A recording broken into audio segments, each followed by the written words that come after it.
Level Up Latina partners with working women and mamas alike to guide them in achieving fulfilling career and life goals through financial empowerment, professional or leadership coaching, and personal wellness. Find the unique coaching you need to succeed. You're listening to Vettel, Ceci, and Irene, and we are Level Up Latina. Welcome back to another episode of the Level Up Latina podcast. Today is a very, very special day. We have Catalina del Carmen, also known as Kat. Kat is a content coach and host of the Show Up Real podcast. Kat has been featured on the New York Times, and has been a guest on various podcasts. Kat was raised by her single immigrant mom and was the first to graduate from college and have financial success and stability. She struggled in traditional school for years and spent 10 years in college. It's all good, but she got her degree. She later found out she had ADHD. Don't we all, y'all? And after giving birth to 2 boys and starting and growing her multiple 6-figure business, she is on a mission to help people live in their authenticity and make money doing it. Welcome, Kat. We are happy to have you here today as our first guest of 2025. Girl, yes. Bienvenida. Bienvenida. I'm so honored. You guys are thebomb.com. Bienvenida. Thank you so much for having me. I love you guys. I love your podcast.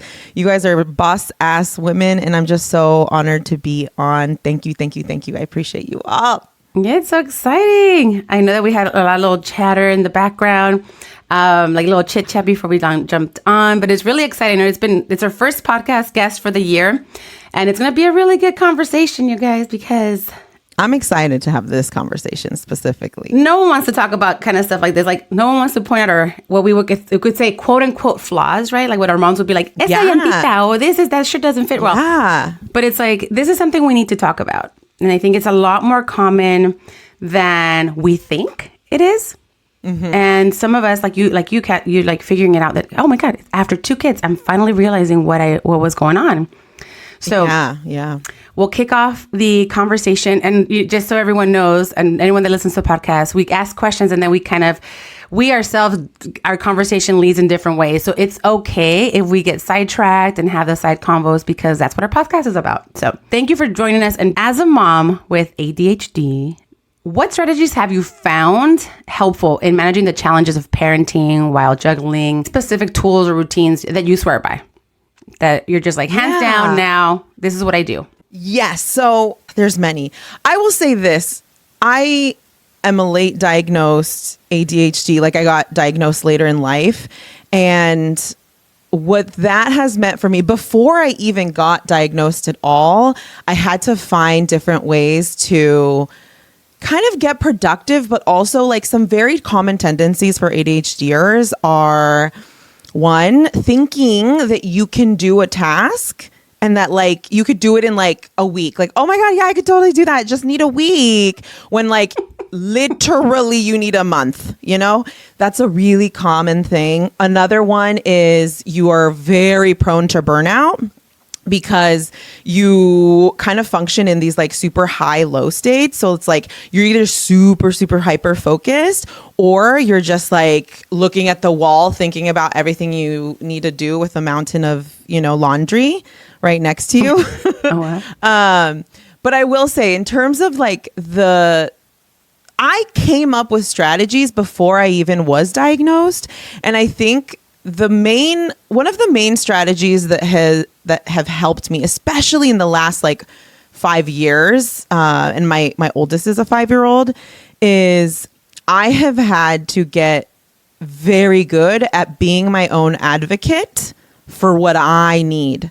And my son, having kids really helped me do this, because I saw how quickly we could just dive into parenthood and just give our all to our kids, and our all to our partner, and our all to our family, and our all to our freaking mom. And, not even just your family, like your extended family, right? The family that raised you.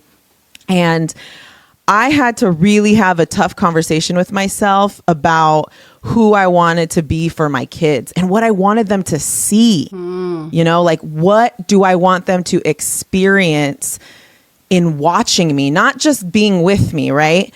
But like actually seeing me. And I remember like when my first son was born, I remember telling myself like, okay, I'm going to tell him he could like believe in whatever he wants and he could do whatever he wants in the world. But the real conversation that I had with myself once he like turned like 4 months, I remember it was, is okay, I can't just tell him he could do whatever he wants in the world. I have to show him, right? Like I have to actually be the example or else he's going to find out I'm all talk. So that put a lot of things in perspective. And so let me get into the actual things. So number one is I had to learn how to ask for help, specifically from my husband. Oh, yes. And I feel like in our culture, that's so taboo. Like it's so taboo to like request and not demand, but like ask so much of your partner. And I'm a person, Vero knows this a little bit because we've had these conversations, but I mean, if I've gone so good at anything in the last 5 years, one of them is I am willing to ask my husband for any help, support I need, especially when it comes to the kids. And I think now it's become like, now I have to look out for him too, because I've taken weeks, off. Like I've gone on retreats for like a week, left Paul, my husband, with like my 4-month-old and my 3-year-old. Right. And has a big job and he pays most of the bills as much as, I contribute to. Still, like he doesn't have to do that. And I think traditionally, it's just not as normal, but nobody's going to advocate for me. No, and no one is supposed to. I'm supposed to. Right. So number one is I've had to learn to really become an advocate for what I need. Number two is I have to learn how to understand my brain and how it works. And before I knew even ADHD, I thought I had ADHD a long, long time ago in college. And I tried to get diagnosed. I feel like mental health was just like such an odd conversation back in the day. And I also had Kaiser, which is not the best. Yeah. When it comes to that. You have to go through loops with Kaiser. Yeah. Make it work. What I got to do for you? So it was hard. I've had to learn how to become an advocate to myself, number one. Number two is I've had to learn about my own brain. So like I have to do the research. There's a lot you can learn, but like you also have to implement, right? So I've had to learn more about ADHD, more about my brain, and also ask myself why I'm like, I see patterns, right? Like looking out for patterns and then actually learning how to adjust them. And for me, it looked like one thing I've done a lot of is just give myself a lot of compassion. I have this like concept that I teach my clients called quick to compassion. And it's literally been a lifesaver for me. And it basically helps me when I'm feeling high emotions, high anxiety, high whatever. It doesn't even need to be anxiety, just high emotions. But if it's stopping me from getting the work that I want to do done, I go through these little steps. Number one is it's called N to the third power. One of my clients named it. She was a math teacher. So she's like, we should call it N to the third power. And N to the third power is something that's step one. And it is when you're feeling high emotions, you have to, one is you notice your emotion. Number two is you name your emotion. And then number three is you normalize your emotion, right? And that immediately gets you into a more compassionate state with yourself because you're like, okay, so for example, I have a deadline on Friday, my kids get sick, my husband needs me to take the full day off of work, and now you guys know. He's like, what's going to happen now? Like anxiety's high, I'm going to disappoint the world, like blah, blah, blah. And in those moments, I've had to be like, okay, Kat, what are you feeling? Okay, I'm feeling anxiety. All right. Noticed it, named it. Number three is normalize it. Is it normal for a person who is just asked to cancel their entire day when they have a deadline to feel anxiety? Is it normal? Yeah, of course it's normal, right? And I think just normalizing it just kind of calms it down a little because it doesn't make you the problem. It's just like this would be a problem for anybody, right? So that's step one. And then once you do that, you get into this like micro regulated place where then in that moment, I ask myself, okay, given the circumstance and everything I have to get done, right? What can I give myself right now to be more compassionate with myself with the goal of getting X done. Right. And so number 2 is you decide what you can do literally right now to give yourself more compassion. Okay. You have to pick something, right? That could be a walk. Like even if you're with your kids, it could be taking your kids for a walk. It could be giving them a tablet for a whole fucking hour while you go upstairs and take a shower and do your skincare. Like it doesn't matter, like anything, right? So you have to pick a thing. And the third step is really important. You can't debate with yourself if you deserve it or not. Because you're going to go back and forth. Well, because your brain's going to be like, well, you really should make them. You really should prep dinner, or you should really do this, or like you should really follow up on those emails, or you should really, right? And it's like, no, we're not playing that game right now. Right now is the quick to compassion game. Like you have to chill the fuck out. Excuse my language. Oh, and take F-bomb. You're welcome. This is a podcast. Hello. Please, I think I knew that. I wasn't really committed to Kat until she cursed. We're good. I'm all in now. So you can't debate with yourself because we're so good at playing this game with ourselves that like, oh, well, do you deserve it? Like you remember yesterday you had a massage, like maybe you shouldn't do that. And it's like, no. It is in everyone's best interest if we are more compassionate with ourselves, if I'm more compassionate with myself, especially as the mom of the house, right? Like I have to. So then I will choose the thing, I won't debate it, and I will take action on it. And that's step number 4. Like you just do it.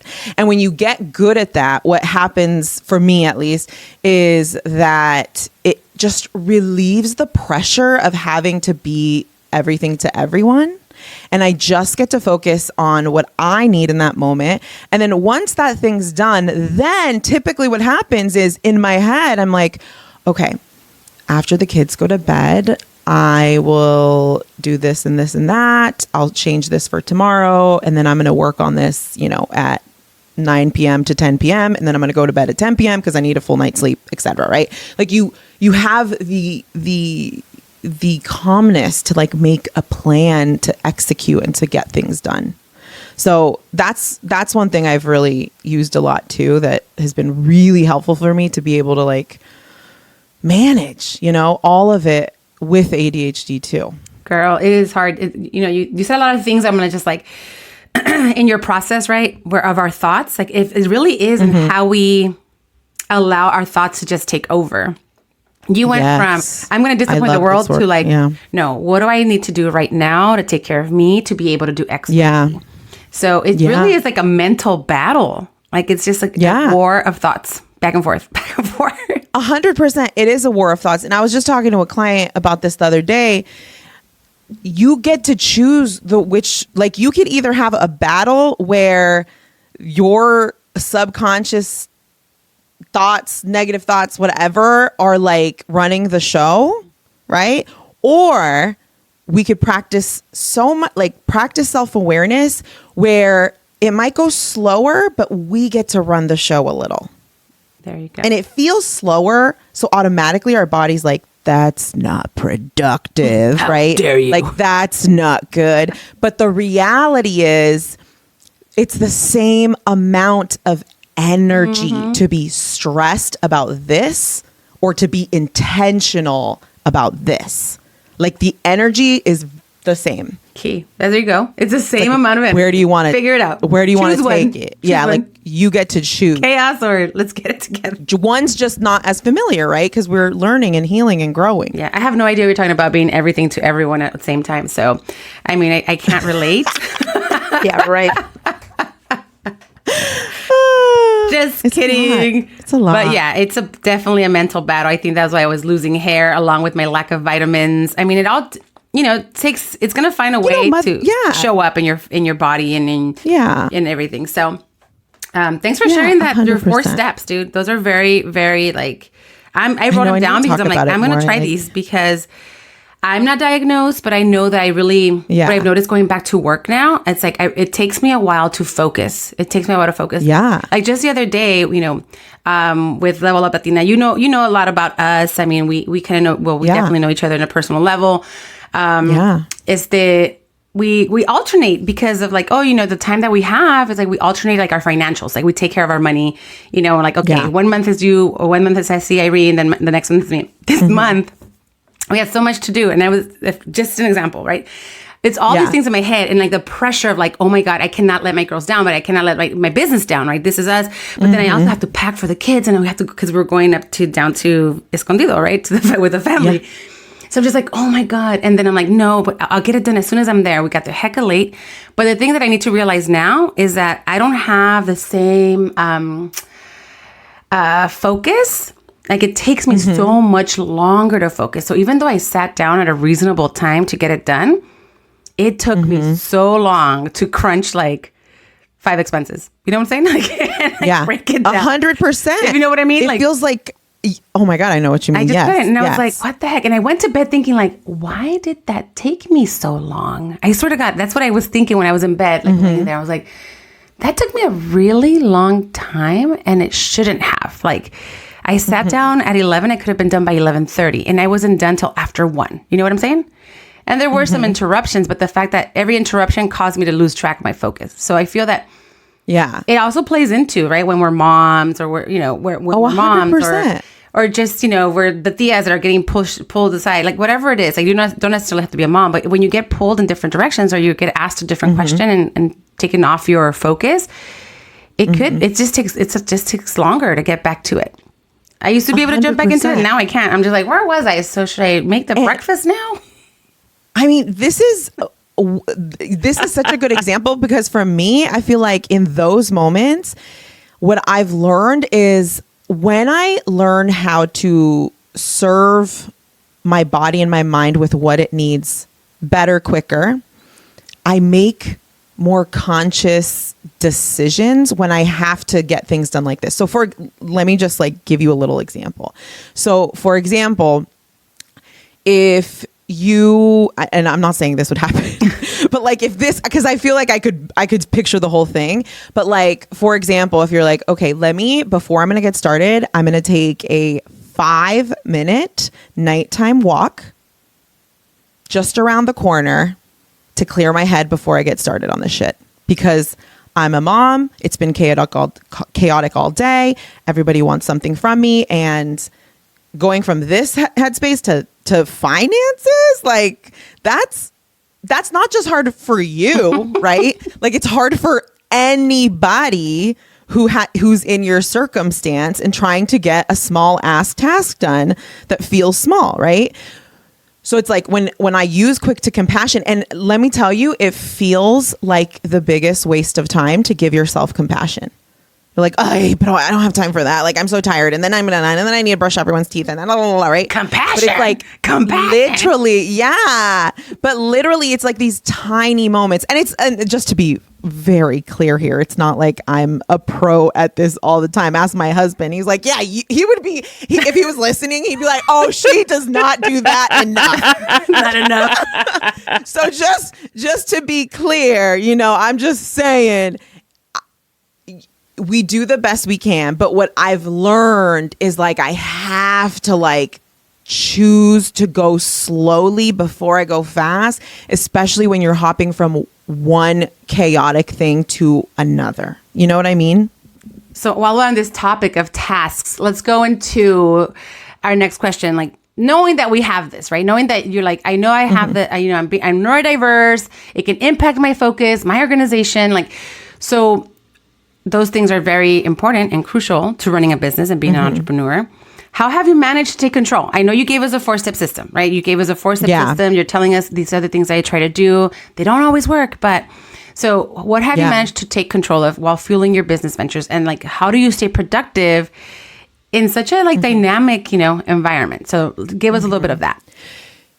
Yeah. To be honest, I still feel so new to ADHD because I'm late diagnosed. The more I'm finding out, the more I am just learning. So like a real life example is today I'm signing an invoice to work with an ADHD coach, and I'm specifically working with her because I have a therapist too who, we talk about my ADHD from time to time too, but specifically, I'm working with this coach to help me be more productive as an ADHD person. So like I am still actively learning about this, right? So like I will listen to podcasts and just trying to understand my brain. And I think the more I learn to understand my brain, the more I see that nothing was wrong with me. It's just the way my brain is. And it's okay that it's different from other people. And I mean, it really does go back to the compassion piece too, but the way I've been able to kind of actually control it a little bit. And it's not that I'm controlling it. It's just that you're knowing more about yourself, right? So for example, if I'm with my team and we're talking about an upcoming launch, my normal response will be like, oh, I could get this done in a week.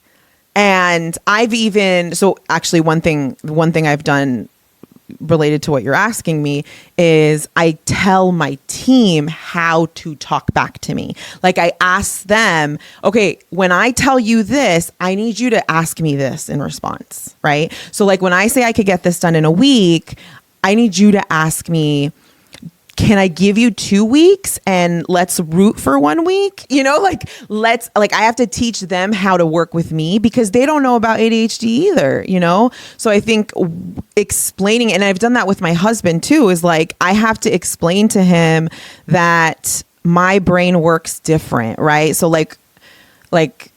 for example, one thing that ADHD, or like, this is a really small example, but like a regular person doesn't have to think hard about brushing their teeth before bed, right? It's just, it just happens, right?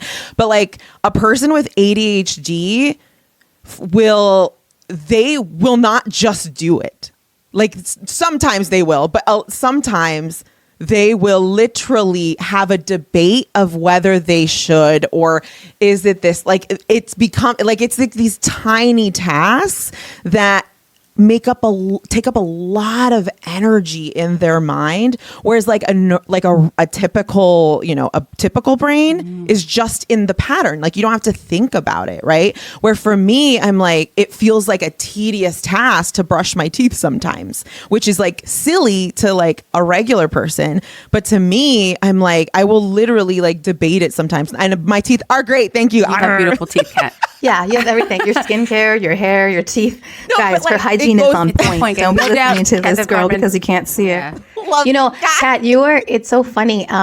Earlier you brought up your husband, and I had a note to ask you about your spouse because my husband has ADHD. He was also diagnosed later, and like everything you're saying, I feel like I have the words to, but I wouldn't have the words to that like 4 or 5 years ago. Yeah. But like you're talking about time perception, and his time perception used to be like a huge fight because he would be like, yeah, what time do I have to leave? All right, 2. Yeah, I'm gonna do this. He'd start doing things at like 1:30. We'd be late to every freaking party, arguing our way there because I was like, babe, like you saw me killing it all day with the kids since 9 a.m. Like we said we'd leave. We said we'd do.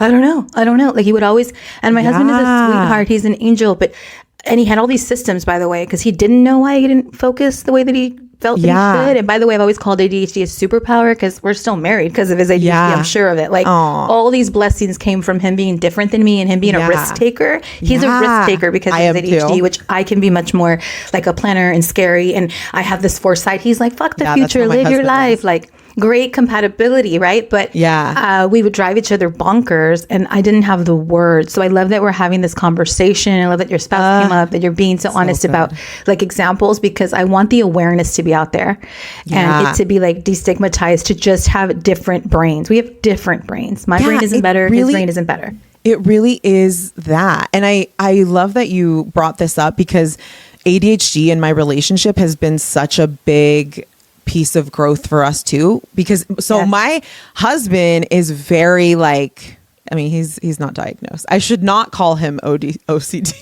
Our husbands are OCD. He is, girl. Our husband. Maybe. Kat, so in this podcast, Ceci's husband and my husband, Irene, and your husband are OCD. While we're over here. Yes. Just kidding. Yes. All over the place. I'm like, it's okay to call Paul that. Just call him that. We love you. We love you, Paul. Yeah, I remember my messiness being like a really big problem for my husband. And we have been like it feels like our entire relationship, especially after kids, right? Because the kids, it's messy anyway. But when we've had to create so many solutions based off my messiness. And now I feel like we're at a point where like I just hide my mess from him, or there are little things, it's just so funny because it's like I'm messy, but he's like a cleaner, but he's not an organizer. So he'll just like put things in a corner, and I'm like, It's like, this yes, is on the not floor. correct. Like, why is it there? I was like, what's the point of it being all in this corner versus scattered on the floor? It's for me, in my brain, there's no fucking difference. Like, what is the difference, right? 100%. Like, if we're going to do, like, at least if it's scattered on the floor, it's reminding us that we need to organize it. I'll remember to organize it. But it's so funny because we're so different in our brains. So like, I love that you brought that up, because in your relationship, it's so hard to like figure that out, especially if you don't know you have it, right? You don't know. Exactly. Like if you don't know you have it, it's like it could be a big problem. But I think for us, we have found so many solutions. Like in my closet used to be like the biggest problem for him because there was no door. And I have like a walk-in closet, and he would always complain about like all my clothes and the messiness, and it gives him anxiety. And I'm like, it's my closet. Like, what is your problem? Right. And I was like, you know what? I'm gonna put a curtain there. Like, I'm just gonna put a little curtain. Literally the smallest task saved, like dramatically decreased his anxiety, like dramatically. And I'm like, really? Okay. All right. We're like, I get it. I think you have to give your partner, you have to get, and we're still fucking learning this, to be clear. But getting to know getting to know your partner and just allowing yourself to be open to like, okay, this is how they do things. This is how I do things. But how can we work together so we at least give each other, what's the word I'm looking for? Grace, but also kind of respect like what they also need and what they're requesting. Right. And I think that's been hard, but little by little, we're learning that. And I think he's being so much the last couple of years since I've been diagnosed. I mean, it's only typically really been 1 year, but I think it's been a couple of years of me actually knowing. But now I tell him a lot of things. Like, I'm like, oh, like I learned this about ADHD and I learned this about ADHD. And, he probably needs to do more homework himself now that I'm thinking about it, but that's for another I'm podcast. Talking to him about that. Okay. Oh my God, this is such a good conversation. I'm like, I'm over here taking notes myself. I know one of the questions that we wanted to ask you is like, in our Latino culture, a lot of times like, ADHD is overlooked or misunderstood, or we don't even know what it is, right? We don't. 100%. I don't think like our tias or moms, like if they know what it is. So I had a question about like how, knowing, we're all in, Latinas, Latinos, like how have you navigated the, cultural perceptions of ADHD, and like what made you think to get, diagnosed or get checked? Like, how did you get there? Yeah. So I saw this question on the list and I was like, oh, I'm going to tell them this story. The last time my mom visited, we were in the car, we were driving home.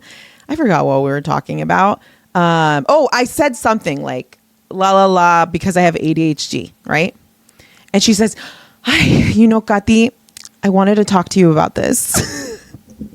Yeah. She said, you do not have ADHD. I don't believe in ADHD. Oh my God. You don't have that. And then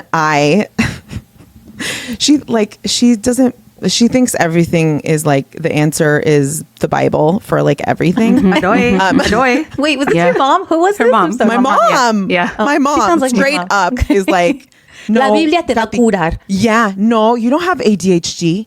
Right. And I'm like, okay, no, hold on. And then I go crazy because I was raised by a single mom. So like, I'm very outspoken because it was just us girls in the house our whole life.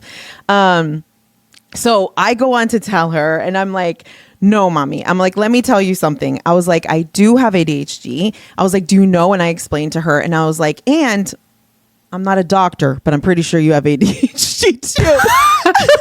Yes, Mom. It's like a 50% chance that you'll get to have it got it from a parent. Yeah. And then I go on to tell her, I'm like, mommy, look, this has nothing to do with like having ADHD. And this is what I explained to her.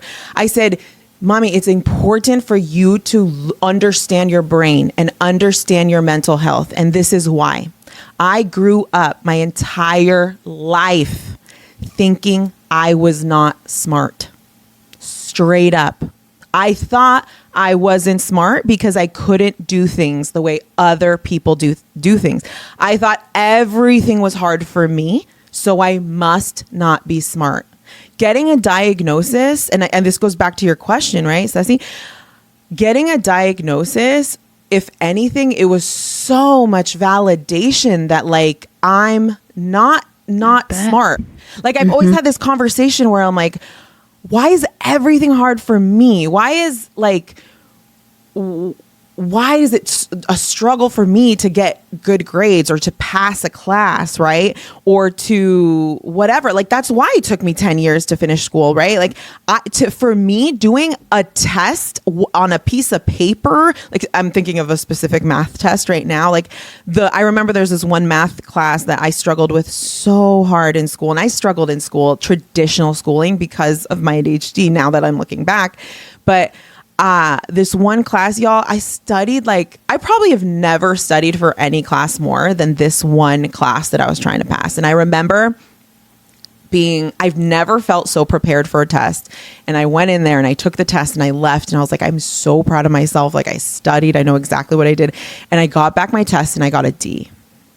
And I was like heartbroken, I remember. And I talk to the teacher about it. And it's so funny. I haven't even thought about this really, but when I look back and I see the little things that I did like in the test that created the wrong answer, it was like specifically ADHD things. Like it was like these little tiny little things that I did wrong. And it's like, oh, this whole school system wasn't made to serve people with my brain, right? It doesn't mean you can't do it, but it wasn't made for people like me, right? Like if I probably wouldn't have gotten that grade if the test was all sound, right? If it was all audio and I was writing it down and I was talking it out, I'd probably get a different grade, but it wasn't, right? So it's like, I told my mom, I was like, look, I grew up really believing something is wrong with me, believing I'm not smart, like always being curious, like I know I'm smart, but I'm not smart. Like, what is it? Right? Like, it's like, I know I'm good at all these things, but like,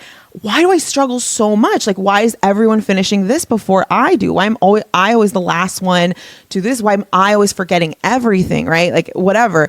And I explained this to her and I'm like, mommy, you have to realize like when you understand your brain, you stop seeing yourself as the problem, or you stop seeing it as something that you're not good at. And you start seeing it as, oh, it's not that I'm not good at this. It's that I'm in a system that was not designed for my type of brain, right? So now, once you have that validation, you could come at things a little bit differently, right? When you go to start a project, it's not the same thing. You're not going to, I still do. I'm like still learning. That's why I'm working with the ADHD coach, right? But you want to go at it a little bit differently from a place that understands your brain, right? But that's even work for me because I have to like do so much unlearning before I learn how to work with my brain. So anyways, with her, I told her, I was like, no. And I was like, and because she told me, she's like, well, when you were little, they told me. I was like, well, I wish you would have believed them, mommy. She's like, I was just praying all these years. I was praying it would go away. I was praying and praying. Yeah. No, I'm serious. I was in remedial classes every single school I've ever been to. So like, you know how you have to like pass, like I remember going from elementary to middle school, I had to take the remedial classes because my test scores were like the lowest. And then when I went to middle school to high school, I had to take the classes to like prove that I could pass. Again, no kidding. Also from high school to college. Always typical, right? So those are the things that were signaling I'm not smart, when in reality, like, I know deep down inside I was smart. I was like, I know I am, right? But it gave me so much clarity. So I explained this to my mom, and probably with a lot more attitude. And then I was like, Mommy, like, God, I was like, and then I went on this God kick, because I'm Christian and I grew up Christian. So I feel like I could have really good Christian conversations with like my family because I'm a believer. And I explained to her, I'm like, God wants you to get a therapist. God wants you to do whatever you need to do to like do his will, or like whatever, you know, trying to relate to her. So it's been, and we're still working on this, but I will say that was such a good question, because she straight up was like, nope, you don't have it. I don't believe in it, and la, la, la. And like, the reality is that there's just so much learning that we all have to do. There's so much learning I have to do, right? Like everybody. But navigating it in a culture the thing is, I'm not, you know, I have my own little family now. So I feel like with my mom and my sister, who are like my main people, it's not too hard because we don't have as much of those conversations. But that specific scenario, I was like, no, let me bring that up because that is so real. Like so real. I think the only difference is I have a big ass mouth. And I just, my mom and I have that relationship because it was just such a, like, it was the three of us girls growing up. So we were kind of like always going back and forth. But it's hard. It is. I mean, you guys know. Yeah. Yeah. Thank you for sharing. Even therapy. Yeah. I had to tell my therapist, right? Because I was like, I wanted to be a therapist. So in college, I took 4 years of psychology and I couldn't pass the class. I can count the A's I got in my class for psychology. Fourth year, I decided to change to sociology. So I'm like, I had already studied, you know, everything that needed to go into psychology. So I go to Soch and I just start performing better, just automatically performing better. But I thought it was like, it's my 5th year in college. So I think this is why I'm probably doing better. I kind of learned something. You're more experienced. But when I finally went to therapy, I remember telling my therapist, like, I'm going to be honest with you. I'm going to need you to be like, really probe me and really question me, because I'm going to just tell you what I think you want to hear. Even though I voluntarily went to therapy. But you knew yourself well enough. Yeah. So I was just like, I'm going to need you to just, like, you know, I can bullshit the bullshitter, you know, that the thing. I'm like, I'm going to bullshit you as to why I think I'm here. But I'm going to need you to just ask questions. So the following session, she came prepared with just a bunch of questions. And we just like I started just unraveling like a little sweater, you know, with every little question. I'm like, oh, you're right. Yes. Let's talk about that, you know? So I get you. Yeah. It's work. I think even because, I mean, even my husband's in therapy. He's had multiple therapists. I have. And I mean, I'm a big advocate in our house for mental health, obviously. But, you know, this is what I tell my husband. I'm like, if we're trying to get somewhere that we've never been, I'm like, we have to use because he used to have this like mindset of like, I don't want to, he's always, I don't want to spend money on these things, or these things are so expensive, or like whatever.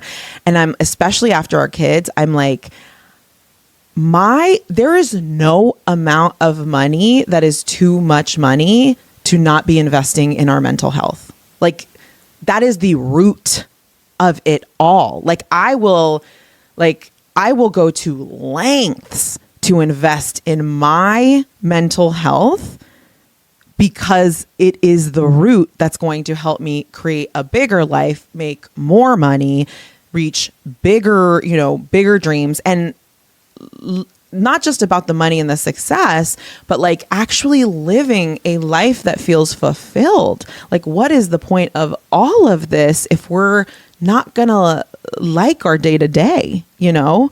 So it's like, we need to do that work. And if we don't, well, then we're going to pass this to our children, you know? And like, you know, we're going to pass some shit to our children anyway, right? Like, we're going to fuck them up a little. Just a bit. But try to do it less, right? Like, try to, you know, at least for me, it's like, I at least want to put my best foot forward in terms of like what I teach them and the regulating tools and like, you know, all of that. And how about recognizing like, hey, I know it seems like you have a hard time with this. Let me help you with that.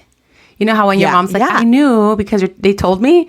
It's more of like, we are more aware. I think we've had this discussion in our podcast before where we're just so much more aware. Like we're paying attention to our kids in a different way, right? Because we're not in the strictly surviving mode like our parents did when they came here.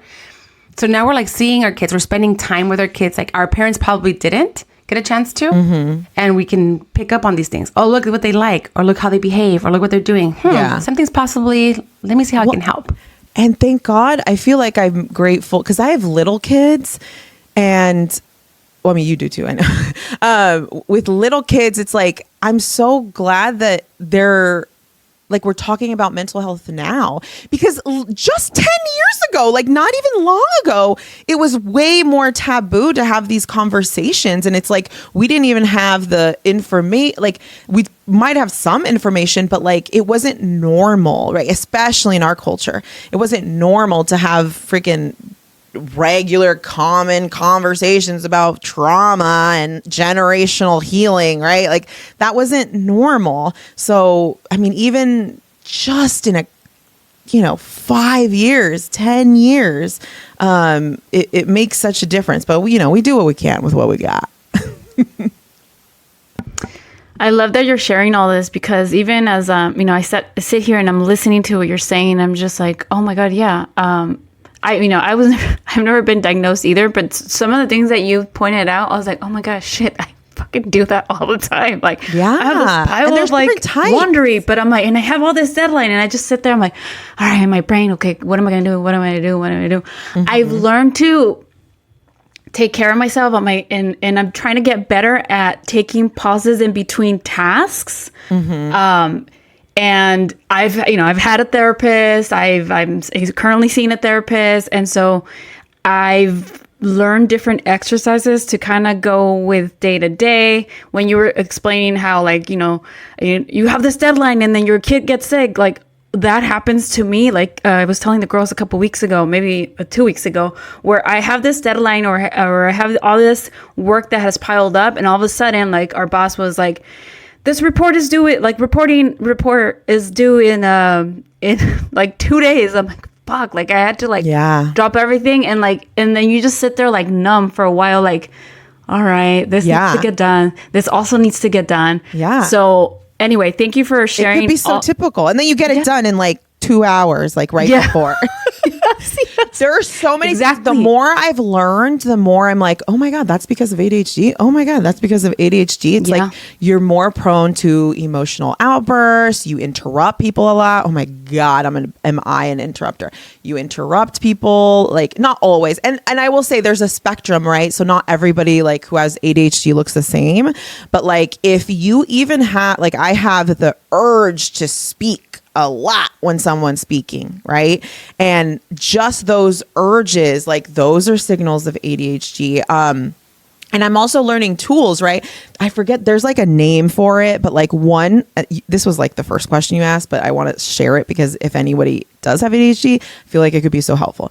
So when you're a big forgetter, like if you forget things, one thing that works really well for ADHDers, or honestly anybody who forgets things, is you have to leave a clue to what you want to remember, right? So for example, if you are a person who always forgets to take your vitamin in the morning, right? Like don't put your vitamin in this place that's far away if you know that doesn't work, right? Put the vitamin, and even sometimes you could put it on the counter, but sometimes that doesn't even help, right? So it's like you want to put the reminder or the clue somewhere where you know that you will be reminded and you would acknowledge it. So maybe you don't put the vitamin on the kitchen counter instead of the cabinet. Maybe you put the vitamin next to your toothbrush. right? Because then you're like, you might signal, and it's different for everybody, but it's, there's like a name for this too, but like, that's a little tip that you could say. And in my head, my husband, I was thinking about my husband. I was like, yeah, but then my husband would be like, why is this here? Why did you leave this here? So this is why it's like one foot in front of the other. We share you, don't judge husband. Okay. Yeah. My vitamins, I put them in like, the 7-day, like, little container, yeah. whatever. I do that. And then like I leave it out. So then, and I put it next to my water because I'm always drinking that's water. so So like, good. that's my little reminder. So Mine would stay you have full. to learn Working these on little things. Mine would stay vitamins. full for 7 days. Mine would stay full for 7 days. What is this here? Same. Whatever. Same. Mine would stay full for 7 days, and then I would lose it. And you know where it would be? It would be in my tote bag that I carry with me. I don't know why. It's full all the time, and I use like 2 things in there. Like, oh my God, literally, and it would be in there too. But everyone, it's it's different. It's different. Yeah, everyone's different. Everyone's a little different. Well, thank you for sharing all this. And I know it's so important to invest in our mental health. You said that you're just doing that with your family. You're getting the coach that's going to help you through this, Yeah, I'm very excited. New change, right? This new diagnosis. Yeah. But with all that and everything that you shared today, like, how do you practice self-care while balancing it all? Entrepreneurship, motherhood, especially with the other added complexities of being neurodiverse. Yeah. I mean, self-care has become a standard, to be honest, like in my life, because it's the only thing that it's like the practice that helps me be able to do all the things. Like, as a very ambitious person, for a person who, I'm running my own business and I do it like I'm not an organized person, right? Like, so it's like I'm running this whole business and have all these like programs and clients and like all these things. So self-care is, I see it as the fuel. And I've been trying to get this into my husband's head too. It is the fuel. And I think there's an important piece to this. So one of my longest clients, and she's also just like a complete badass. Her name is Soledad. She is the host of Wealth para Todos. She's amazing.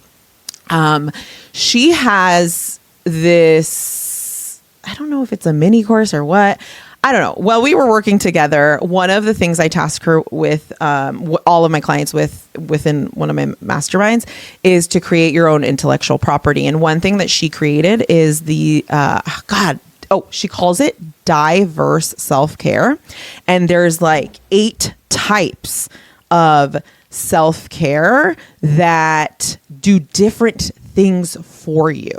Right. So I think a lot of people think of self-care and they think of like one step, like just taking care of yourself and doing nice things for yourself. Yeah. Facials. Manicures. Yeah. But the reality is that there are different types of self-care, and it's important that we get all of those. So I'm going to read them to you. I've just Googled this, but I think this is from her work or other people's. A lot of people have written about this, but I'll go through them quickly too. There's emotional self-care, which is a lot of like the therapy and stuff that we were talking about. That is about regulating your emotions and making sure that you're engaging in self-care that is like therapy, journaling, gratitude, like kind of like calmness, right? And then there's mental self-care, and mental self-care is more like learning and growth and like actually stimulating your interests and all of that. Then there's physical self-care, right? Which pretty self-explanatory, moving your body, exercising, getting the self-care your body needs. I think that one that gets very lost is social self-care, being in community with other people, going out to dinner with friends, being around other adults, right? Like actually getting out there and making sure that you are taking interpersonal self-care. Then there is financial self-care, where you are looking at your money and you're kind of making sure that you can create that secureness for yourself. And then this isn't her list I'm going off of, but then there's another one. There's one that I'm missing. Let's see. I think it's like, it's not educational. I think it has to do with like your work. But one thing I've learned throughout this process is that like self-care isn't one, like just because you have a therapist doesn't mean you're good at self-care. No. I'm a person who engages, like I have, like sometimes I'm like, I need a massage. I need to go get an effing massage, and I will go get a massage. Even if it's inconvenient for my husband and the kids, like sometimes I will run to it if my body and my need it. Sometimes I'm like, I need to get to dinner. Like I haven't talked to people in a while. I need to go out to dinner. Like, let me schedule a dinner, and I'll talk to my husband. Hey, how does Thursday sound? Like, can I go do X, Y, Z? Like I'm always trying to make sure that I'm fulfilling different types of self-care and not just making it a check mark of one thing, because that's absolutely not enough for this type of woman who wears a lot of hats, cares for a lot of people, and is also ambitious and wants to live a fulfilling life. It's like we have to think outside of just one self-care practice or two self-care practice. Like there's a variety that you need. And one thing I've learned too is rest is not like, there are different types of rest, and watching TV and Netflix is probably down on the list of like the least productive. And I think that gets a lot of people do that. Obviously me too. But like the reality is like I've taken up coloring, right? So I could practice presence. There's so many things I've taken up just to take care of myself in different ways to practice presence and calmness. Yeah, I think also the other one would be like a lot of people either Netflix and chill or a lot of scrolling. Like you spend a lot of time on social media. You're like rotten in your bed, social media. And then a lot of my clients that I feel like do struggle to sort of focus, and maybe ADHD or not, but it's like then they feel guilty for the time away from their kids, their family, their job, because they spent so much time on social media. And it's about social media, it's about the apps, but they're like, but that was my self-care time. Like I just vegged out, I just did that. And it's like, well, was it really? Because sometimes I feel like it's just a place for them to get more guilt. 100%. It's a coping mechanism. It's almost like just like being so burned out that you're like decompressing, but you have a long ass list that you still didn't get to, and tomorrow the list is longer. So and there's a time and a place, the right self-care, right? Yeah. So speaking of Soledad, she was actually on our podcast way back when in 2022, in December of 2022. So episode 180, if anybody wants to hear more from this amazing woman and her company Wealth Para Todos. So I'm glad that you brought her up. Thank you. Yeah. She's the best. So we are kind of winding down to the bottom of our episode and our questions that we usually ask. And we always have a tip of the day. So what I want to do for the tip of the day today is just remind everybody about awareness. I feel like our theme today has been a lot of awareness, just knowing more, learning more. So I'm going to remind everybody about N to the third power, which I said earlier. You said notice, name, and normalize. Notice, name, and normalize. And I think that's a really beautiful way to just have awareness about anything. Have awareness about anything. The situation you talked about with your mom, that was beautiful. Like that you brought up that conversation and you try to find a way to work with mom and use God and make it work. So when you're in these situations, ADHD or not, like notice your feelings, name those feelings, and then normalize those feelings. I think it's really cool that however it went down with your mom, the tone or the loud or the blah, blah, blah, excuse me, but it went down. The conversation was had, which I think is so cool. And so that's the tip of the day in your life, wherever you need to notice something, name it and normalize it, run with it. Yeah. And you can thank Cat del Carmen for that. Yeah. Especially if you're overwhelmed, like in the middle, like just it's really helpful. I need to practice it more. I'm like, all of us do. I need to put a big old sign. Really. So my question was going to be one of my first questions, and maybe you've already sort of answered this, but I don't think we've spent enough time talking about like your business. You're a badass Latina entrepreneur. I've admired your business from afar for years. You were there when we had our first launch party in San Francisco, I think in 2019. You hadn't even started your podcast. You hadn't even started your coaching company. Something? You've been killing the game. And I just wanted to say that we're saying all this stuff, but we haven't like said what a badass businesswoman, entrepreneur, mom, wife. I get to like fangirl over you on social media. So like, I'm glad that you're sharing some of the insights of how it works, but I'm very impressed by the receipts that you've shown in your business. And the girls are my witnesses here. May they strike me down. I've always said that about you. So I'm really grateful that you're here today. And I know you had something to say, but I want you to trickle in there. Like, how the hell do you do it all with your business, this new awareness, family, kids, any struggles or any other, and I know you already talked about like methods and stuff, but as a Latina entrepreneur, how are you doing it all? How are you balancing it all? Well, let me say this. This is what I wanted to say earlier. Going to the Level Up Latina event in San Francisco, right? It was in San Francisco, right? And going to that event, meeting people in your communities and the spaces you guys create, that was the lever that really helped me believe that I could do something. literally, I just want to give you all your flowers, because when I went to that event, it was like the first time I really felt like I have something special to contribute, like to the world. And it was at your event. And I was postpartum. Like, I remember it was like the first event I went to, like after my first son was born. And I was so excited about the event. But when I got there and I actually like talked to like so many women, and it was just so beautiful, I looked around and I was just like, I could do this. And like, I remember having conversations with so many badass women, and I was just like, okay, I do belong here. Like, I do belong in these rooms. I do have something to contribute. And I'm not even kidding. That was like a big moment for me, like a really, really big moment for me. So I want to give you guys your flowers. And in terms of how I do it, I will say, I mean, obviously everything we talked about today, lots of compassion, lots of learning self-care. But I think at the end of the day, the way I do it is by going, like when shit hits the fan, when things feel like they're not working, when I'm going through like a slump, whether it's in business, whether it's in life, whether it's like whatever, the core thing I go back to is like, I'm here to just understand my best potential. And one thing I tell myself all the time is like, the best work I can do, the version of myself that is the most prepared for the next level of myself is today's version. Like, today's version of you is the most experienced. It's the smartest, is the most capable. So like, remember that you've never been more experienced than this moment, ever. Like, you've never been more experienced than you are today.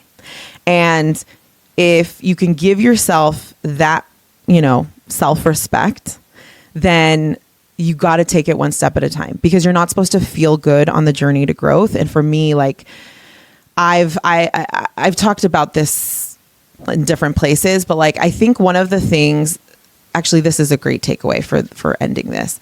The thing that I've had to learn how to do the most is to make room for unpleasant emotions and make room for more of it. So what I mean is, the way I've been able to like grow my business and, have tough conversations with my husband and raise kids that are like, semi know how to regulate. The way, and I'm a person who's really hard on myself naturally. So the way I've been able to do that is I've had to make room for growing my levels of embarrassment, growing my levels of disappointment, growing my levels of shame, growing my levels of failure. Like, if anything, when I look at like where I want to be in 10 years, right?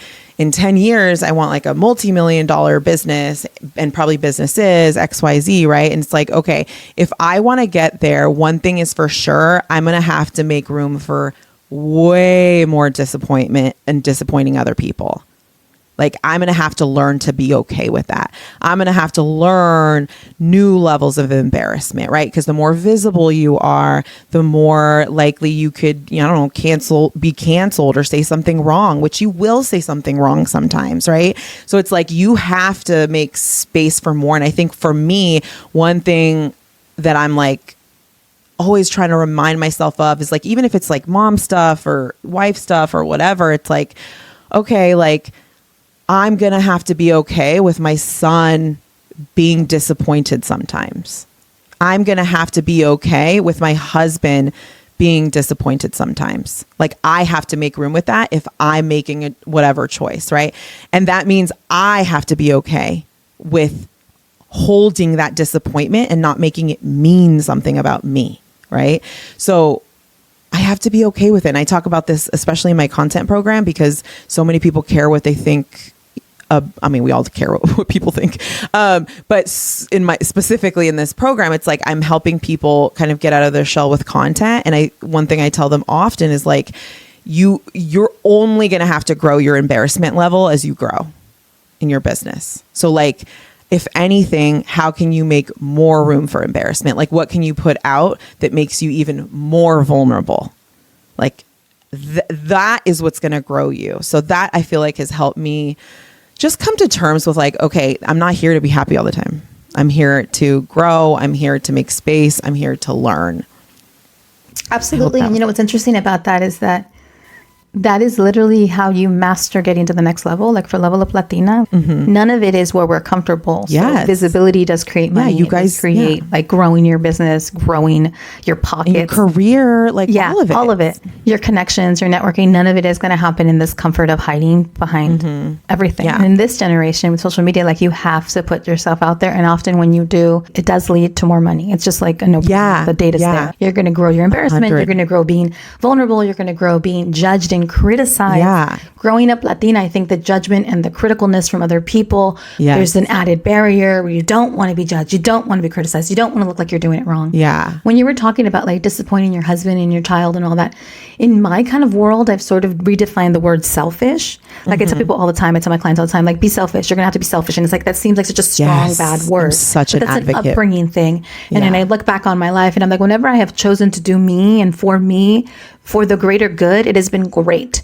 And I can now say that from a place of like, I have a kid in college. He's an adult. Yeah. So Kat, I have some level of like validity where I'm like, okay, all the times I was a selfish mom with him have sort of paid off. They've sort of paid off. And I feel like I'm raising some pretty badass kids, but they now can feed it back to me. They're 13, 14, 18. I see humility in them. I see hard work in them. I see kindness in them. And I'm like, okay, so no, they didn't have to be in those sports. They didn't have to be in that world. They didn't have to have the latest things. I was a little selfish. Like, no, like we're not going to buy you expensive things. We're going to go on great travel adventures because that's important to me. But it has built these kids that now they don't let me buy them expensive shoes for the life of me. I'm like, dirty Chucks are not the business. Like I'm tired of these shoes. Like, Mom, these are fine. These are fine. They all have like holes in their pants. I'm like, this is not fine. Mom, it's cool. No. And I'm like trying to buy them nicer things now. But there was a level of selfish with my husband, which is fine. It all kind of worked out. He grew, I grew. It was a level of like, me, what do I want? I don't want to get lost being your wife, being your mom, being your boss. I don't want to get lost. So I'm going to do for the greater good what I think is right. And part of it was me doing me, like putting my ass out there, being embarrassed. My kids have seen me be embarrassed more times than I can count. Like they see that I will talk to anybody and ask anything and I don't care. Like judge me if you want, world. Like they've seen me on the stage. Because you've upped like, your level of it. Out. Like you're, this podcast, my daughter interviewed me with her class and they asked about Level Up Latina and I'm like sitting there in my mortified embarrassment. Like these 14-year-old girls might listen. These 14-year-old girls might listen to the shit we say. Hi, girls. Girl, right? I love it. But I was like, but I'm proud of it. And they chose to interview me. Like my daughter had to put all these names in a hat and they all had a campaign for their person. And she's like, I think my mom should do it because she's this, because she's that. One little girl came over, was like asking me these awkward questions. Am I really telling a 14-year-old this from my kid's high school? But the more visibility, the more blessings. The more you're out, the more comes back to you. The more you're in service, the more you're helping, right? Like if Level Up Latina was a secret, 100. nobody would level up, girl. Like, 100%. And it's this also like being misunderstood is a part of it, right? So like that reminds me of everything you're saying. It's like you just have to be willing to be misunderstood. And sometimes you're going to have to be misunderstood by your partner, right? Sometimes you're going to have to be misunderstood by your kids, I assume. I mean, my kids are still little, but like you have to decide what's best for you as a mother, as a partner, as a woman yourself. And then once you do that, be willing to be misunderstood with the decisions and, whatever you make going forward, which that's been huge in my relationship, in my marriage, especially as I was growing my business, because I'm a big risk taker and my husband is not. So that's a whole other. It's funny because my husband is the bigger risk taker, but I was more willing to. I remember when I first went on my therapy journey many years ago and kind of dealing with my relationship with my mom, which I didn't think I was there to deal with. the thing I would say to myself a lot, and it's like in the earlier episodes, like stay misunderstood, because the person in my life that I felt misunderstood the most was my mom. And I still did things anyway, like in college and when I got married and when I traveled, whatever choice I would make, be like, she doesn't like it, she judges it, it's fine. She doesn't understand. She doesn't like it, she judges it, it's fine. People she doesn't don't have understand. to get it. And if you're a mom, like you feel like doesn't ever understand you, who gives a fuck if your business partner doesn't understand you, your husband doesn't understand? It don't really matter. Nobody has to understand me. I understand me. I have integrity. I have value. I like me for me. Like, if my kids are also like, she is an interesting being, but she's herself. Yeah. You said earlier in this episode that one of the reasons you kind of reckoned with yourself is because your kids were watching. Yeah. And I think that's valuable. Yeah. I think the first inkling of myself being misunderstood was when my kids were little and I wanted to raise them how I wanted to raise them. Yeah. There was a lot of judgment from my family. My kids didn't have to kiss you. Yeah. My kids were my kids. Yeah, they didn't speak Spanish and my family hated it. And I was like, okay, do I take that as a failure? Do I take that as I'm just doing me and I'm misunderstood? Like, it's okay. And now my kids speak the way they speak, and it's Spanish in their own way. And oftentimes it's better than mine, and they're correcting my grammar. And I'm like, it all fucking worked out. Like it all worked out. Oh, with that being said, so I wanted to say all those things because things are hard. Times are hard. I know in my marriage, ADHD before it was diagnosed, and me, because not just the ADHD, things about me probably made my marriage very difficult, likely did. And my husband going through him and his life made things difficult. But then when there was awareness, we could break through and we could be resilient. How have you been resilient through the struggles? Before the diagnosis, during, without the diagnosis, like just in entrepreneurship, like period. How do you manage to stay motivated and stay resilient? Because there's so many women listening trying to stay in that place. Yeah. I mean, because I'm a business owner, for me, how I've been able to stay resilient through like the tough times, whether it's life or business or whatever. A couple of things come to mind. I think from a business standpoint, one thing I've learned how to do, that I've had to learn how to do, is, I mean, to be honest, market and sell when you don't feel like it. Like when you really, because I remember I struggled when I got pregnant. So I had like my biggest year in business in 2021. Well, at that time, it was my biggest year in business. And then literally that December, the end of that year in December, I got pregnant and I was super excited. But then come January, it was such a tough time. I had a really tough first trimester. And I remember that January was just like, I felt like I was on another planet because number one, I was leaving my, how old was Pete? I think I was leaving my 3-year-old, 2 or 3 year. I think he was 2 actually.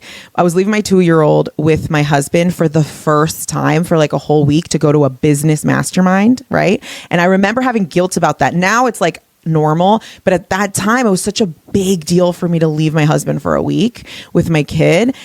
That happened. I just finished my biggest year in business, which sounds really exciting, but it really felt like this identity crisis because I'd never been so cherished, loved, and celebrated in my life. I could cry right now because like it was so uncomfortable for me at that time. Then I remember at that time, I also got the cover of New York Times business section with a good friend of mine. And like when I tell you all of the celebrating, like it was so kind and wonderful from all these people. But like, and I also happened to get COVID while I was pregnant. That month, I just remember I was like, why? Like it was like I was feeling 10 emotions at once. I was feeling grateful. I was feeling thankful. I was like mad at myself for not being able to just make space for all of this. Right. Like there was just so much happening at once. And that was the beginning of me getting pregnant. Right. So like that year I was like, okay, how am I going to go from, because the way I made that money was all one-on-one coaching. Right. So like, how am I I can't go on mat leave with one-on-one clients, like unless I'm trying to work through it. Right. So I had to really learn how to shift my business in a way that would help me scale, like keep making money, but not actually do one-on-one. Right. And I had to take a lot of chances on how I did that. And to do that, I had to market and sell. And that is like, in business, especially for anybody who has a business, is like, you marketing and selling is like the bread and butter. You won't make money. Like, you just won't, right? So I had to learn how to do that. And the way I think about marketing selling is like, you said this actually earlier, Irene, you were like, the more like, if you keep doing these things, if you keep going out there and like networking and like doing whatever you got to do, like, you will grow, like, period. Right. And it's the same, I think, in business, specifically in like sales. You have to give value in your marketing. Your marketing has to be alone a service. Like, just, it has to give something to someone, right? Every little piece of marketing. And when you're like, during that pregnancy, I remember it was such a tough pregnancy for me compared to my first. And I was sick and I had so much heartburn, but like, I felt like I was desperate to keep my business going, because I didn't want to be this, like, I kept telling myself I'm going to be a one-hit wonder. And I had to learn how to market and sell when I was feeling like really sick. Those resilient times, what helped me was, one, learning how to really shift my brain to give, like, when I'm at work, being present. When I'm at work, I'm working and I'm focused on my clients. And when I'm not at work, I could give myself the biggest fucking pity party of my life if I need that, right? I have to do that. Like, I have to give myself that permission. I won't make it if I don't, right? So I had to do that. I had to deeply like do my inner work and understand what my subconscious thoughts were telling me. Like, I tell my clients, when you're journaling, especially like when you're putting your negative thoughts down, you want to write down not just the good thoughts you have, you want to write the bad thoughts you have. And then I tell them another level, then you have to write the ugly thoughts. And the ugly thoughts, when you give those light, when you let them be up there and you realize the way you talk to yourself, you'll read those and you'll be so sad, because you know you don't deserve to be talked to like that. But that's what your brain is telling you. And I think when you give those light, when you let yourself see it with your own eyes and read it, you could see why you feel the way you feel, right? So I think doing so much deep work. And then the last thing I'll say is, like, you have to learn how to believe new things. Like, you have to intentionally decide, I believe this. And the crazy thing about our brain is, like, I mean, honestly, in this time, clearly people can believe in, like, we could, if this motherfucking president said the sky is green, everyone would be like, yeah, this fucking green sky. Yeah, you're right. You're right. It's green. You're right.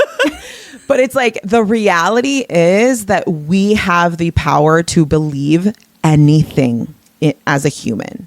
So I would highly recommend, especially like, and what I've had to do is literally handpick intentional thoughts, like things I want to believe, and say them so much to myself and come up with every reason why it's true, and learn how to believe it. And one of those thoughts during that year, one of the hardest years for me, was I create money and babies at the same time.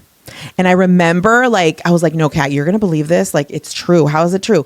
I made $1 today. Okay. Yeah, it's true. I fucking did it. I have a baby in me. I'm making money. Right. So like, I had to literally brainwash my brain to believe something. And when you learn the skill of brainwashing your own brain to believe in your own dreams, it's powerful. It doesn't feel good all the time, but it's powerful.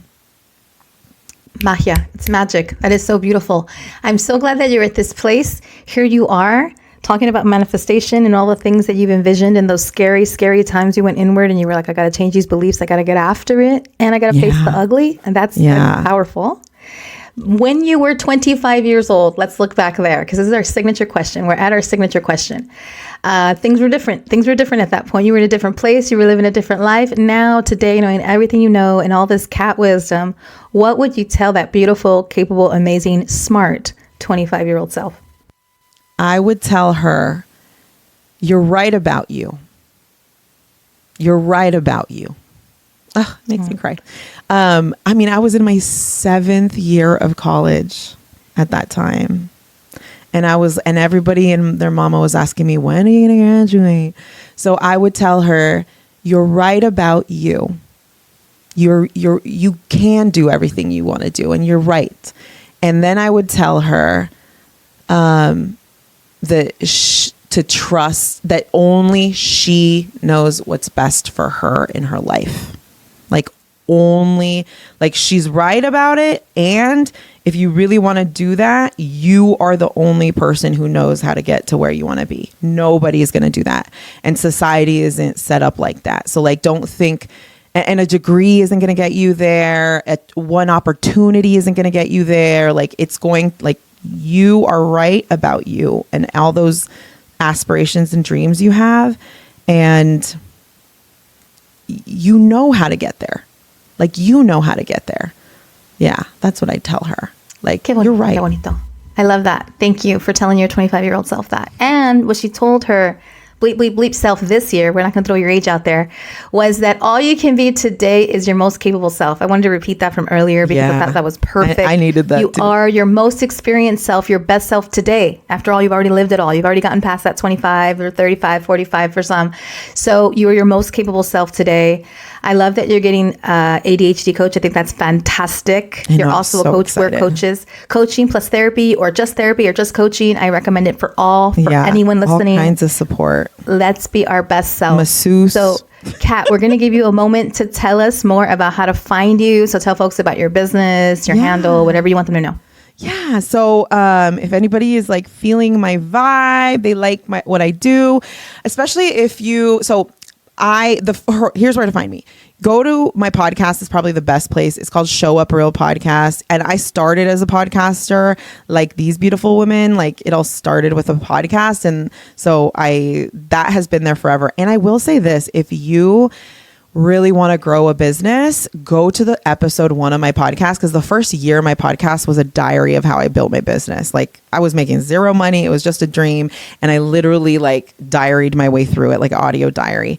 But if you are a coach or an educator and you want to make money using content, I have a program for that. And I'm really, really, I mean, we didn't get into it too much, but I love business. I love sales. I love marketing. And I think Latinas specifically are so naturally good at it. And I don't think we know that. So I'm a big advocate for making your own money and specifically learning how to sell and market from a really authentic place. And I think honestly, I think women of color are naturally great at sales. We just have a lot of thoughts about it. We have a lot of very negative thoughts about it, which, I get comes from capitalistic society and all of that. But that's the work I love to do. So go to my podcast. I have a program called Show Up Real. That's a content marketing program. And I'm trying to think out. Get on my email. It's called La Pistola email series, where I the whole thing is I trigger you with the truth about business. So get on my email list. And then I mainly hang out on Instagram at Kat Del Carmen with a C. So DM me if you're listening to this episode and something hit. Tell me what hit. And I think that's it. You guys are amazing. I love you. I told you how much that one event just was really, really pivotal to me. And watching you guys do your thing and celebrate yourselves in such a public way gave me such permission to do me. And I just want to thank you all for that. Well, thank you, Mujer. We are so happy that you had a chance to share your story, your business, your badassness with everybody here on the show. So we're really happy to have you. And we were really glad that you were there at that launch party, which meant so much to us as business owners. We're all still here trekking along. Yeah. Next time on my show. Yes. Next time on my show. Yeah. Let's do it. We can show up real, girl. Yeah. Yes. I know. I'm a listener. I know. Más real than this. Let's do it in person with alcohol. No, oh my God. That would be so fun. It would be fun. It would be a blast. Tell me. I'll do it. I'll get a studio. I know Kat would do it. She's there. Listen, if you want to find out more about Level Up Latina, as always, our handle is at Level Up Latina. You can find more about our coaching business and our coaching philosophy at leveluplatina.com. And we're still doing our amazing collective. Today, when you hear this episode, is actually the last day of our collective. So we'll probably have some information about joining the next one because we've had an incredible 6 weeks at that point when you listen. But it's been an amazing time. So our Mastermind Collective will happen again. And it's going to be beautiful. beautiful, and it's going to be where your biggest goals and visions and all of it comes to life. So join us for the collective, learn more on our website. And until then, it's been a really wonderful pleasure having you, Kat. Thank you for being here today. Get into these rooms, like the collective. Like, I would just want to say, like, I went to this event and it changed something for me. Something clicked that one night because I was surrounded around people. I was in these types of rooms, you know? So get yourself into these programs. Like, they will change your brain. They will change the way you think, being around people like that. Yeah. Absolutely. All right, y'all. Gracias. Las aprecio Love mucho. having you. Thank you, ladies, for being here. Thank you, Kat. Thank you for being on the Level Up Latina podcast.